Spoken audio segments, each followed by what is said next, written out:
AEW Collision this weekend was a very good show. I thought everything played out very well. We had a few really good matches, some promos setting us up for in the future, Anna Jay making a call out. Let's see where that goes. And a main event banger. Buckle up, sit back, let's get it. We kick off Collision with another first round match of the C2 tournament. Will Ospreay versus Juice Robinson.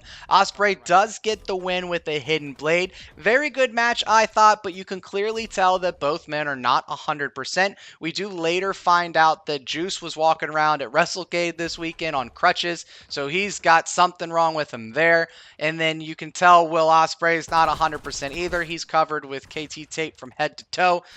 But both men put on a good match, a good show. Will Ospreay gets the win. We now get another great promo by Mariah May. I really like the promo work that Mariah May has been doing lately. She goes on to talk about how she is giving Mina exactly everything that it is that she had wanted. She wanted to be in AEW, now she's here. She wanted a title shot, well now she's getting one. So Mariah tries to turn this around as if she's doing Mina a favor when you're not doing anybody any favors. You just stabbed your best friend in the back, you knocked her out with a champagne bottle, and now Mina's heartbroken. But overall, I really like the promo work that Mariah May is doing. But come on, girl, you done stabbed your best friend in the back, you upset her, and now we're all upset with you. That's just how it is.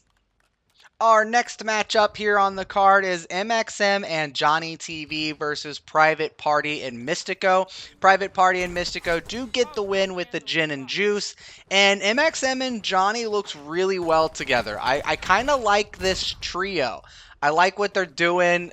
I like the goofy little comedy skits that they have. They did a backstage exclusive promo that went to YouTube where MXM is looking for Johnny and they find him sitting on a stairwell eating cookies and milk, all sad and depressed over the loss. I think what they're doing is just hilarious, and they are good in the ring and they really gel well together. I like this trio. I'm intrigued to see where they go from here. Next we get Anna Jay in the back cutting a promo, and she's taking a swing. She plans to go after other titles since she can't go after the women's world title right now. And what title do we think she's going to go for? Is she going to shoot her shot and go after Monet? But she does talk about how she's swinging for the fences now, that she's not setting back. She's going to take shots. She's going to take chances. I like this Anna Jay. I've always liked Anna Jay.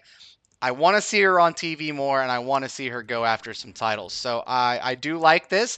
I hope that she does go after Monet, and I think they'd put on a really good match. We now get into Kyle Fletcher versus Beast Mortos, and I really enjoyed this match. I also really like Kyle Fletcher, and I really like Beast Mortos, so I knew I was going to enjoy this match. They kind of test each other's strength there at the start of the match by just shoulder checking each other, bouncing off the ropes, seeing who can get the upper hand. Beast Mortos does get the upper hand here, but I would like to note that I don't think I've seen Beast get tested strength-wise this way yet. I don't recall him really going up against another competitor that can really push him to the limits strength-wise like Kyle Fletcher did in this match. There's one spot here that I did note that they did, and I noted it as a flippy DDT thingy, which I later on found out is called the Essex driver or something along those lines, where Beast came off the ropes and almost kind of grabbed like a DDT form and flipped Fletcher, driving his head into the mat. The thing was cool. I liked it a lot. I don't think I've ever seen that move before. It was really awesome. And then you get a massive sit-down powerbomb from Fletcher for a 1-2. Beast kicks out. Then you get Beast hitting Fletcher with a massive lariat, and he also gets the near fall with the 2 count. Then to end the match, you get a running kick to the corner by Kyle Fletcher. Brain Buster 1, 2, 3. Fletcher's Brain Busters are brutal. These things make it look as if he just caved somebody's skull in. But I really like Kyle Fletcher. I really like how he's being packaged right now. and I'm excited to see where he goes in the future. Next up here, we get the Outrunners versus the Iron Savages. Now, this match is exactly what we all expected it to be. Just a little comedic match here. Didn't last very long. Outrunners do get the win, and after the match, they're standing in the ring, and FTR's music hits. Outrunners kind of look around, and they're like, what are they coming out here for? What are they going to do? And I was kind of curious, too. We haven't seen FTR really hardly at all. So I was kind of curious what they were out there for, but then all we get is just a goofy little handshake and then off to a commercial. Not really sure what the point there was, but it's always good to see FTR on my TV screen. Next up, we get an interview in the back with Max Caster. Max calls out Swerve for Wednesday. Ballsy move, you ask me, but he's doing it nonetheless. He keeps calling himself the greatest wrestler alive. Let's see what you got, kid. So Max calls out Swerve. We do later on here that we are going to get that match on Wednesday. Max does some quick little one-liners talking about how I could sue Swerve if I wanted to because he put his hands on me. But that's not, what did he say?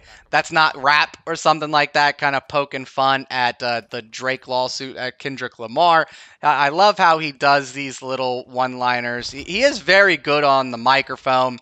I don't agree with calling himself the best wrestler alive. I've yet to see that. Could he be the best mic worker? Not alive, but he is very good.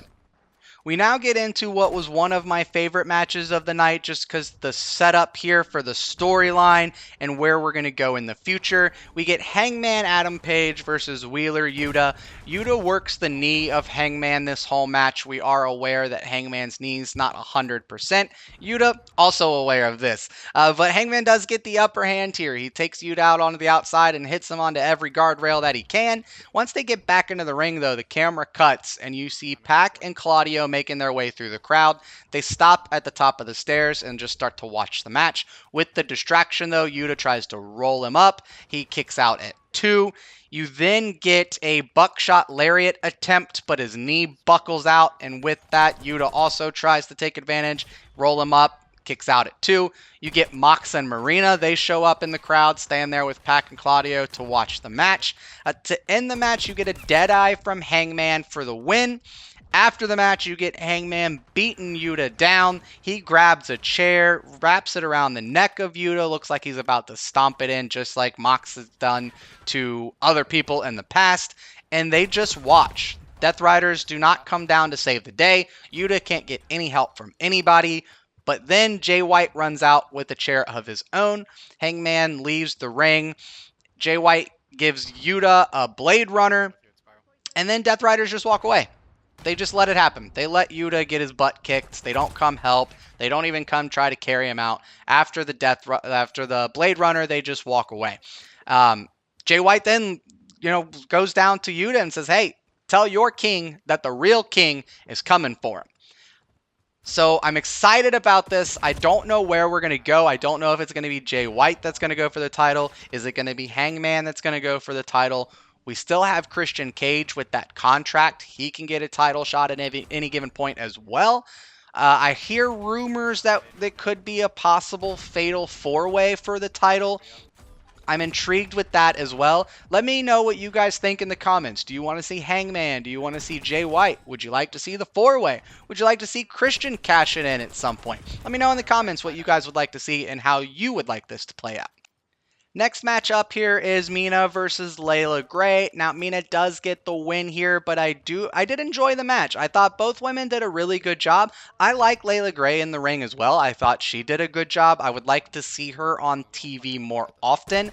I think she's a little underrated, but I think if we can get her on TV more and see her in more matches, then I think she could be something very big.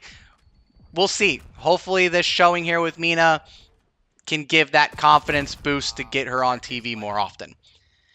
Next, we have a backstage segment with Willow. Willow says that she is going to be the one to rep AEW at Wrestle Dynasty because it just makes sense. She was the New Japan Strong Women's Champion. She's gone back and forth between New Japan and AEW for a while now. And she called herself the liaison of AEW. So it makes sense for Willow to be the one to rep AEW at Wrestle Dynasty. However, she's got to get through the qualifying tournament first before she could get there. I like Willow a lot. I enjoy her peppiness. I enjoy her positive attitude. Nothing can stop her. She will always keep fighting. Willow, never give up. Keep doing what you're doing. It's working. It's main event time, and it is a banger. It is Okada versus Garcia. I had high hopes for this match, and these two delivered. Garcia comes out hot, taking it to Okada, trying to roll him up and get a quick 1, 2, 3. Okada then grabs the ropes and leans on the ropes and trying to catch his breath, and kind of puts his hands out and says, slow down, give me a second, man. And Okada takes control of the match, but Garcia does get it back with a swinging neck breaker, and then they make their way to the outside. While they're on the outside, Garcia sets up a chair in the corner, places Okada in that chair, stands on top of his thighs, and just starts punching him down in the face, trying to knock him out from what it looks like.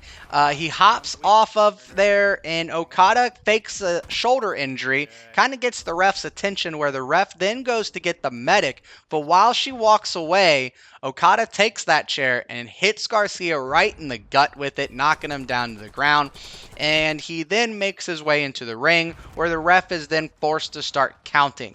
Garcia uses the fans to fuel himself back up. He's leaning up on the guardrail there, and he's got both hands holding on to the fans and just kind of doing almost like a Ultimate Warrior shake type thing to power himself back up with the fans' energy. He gets back up. He makes it to the ring right before the 10 count.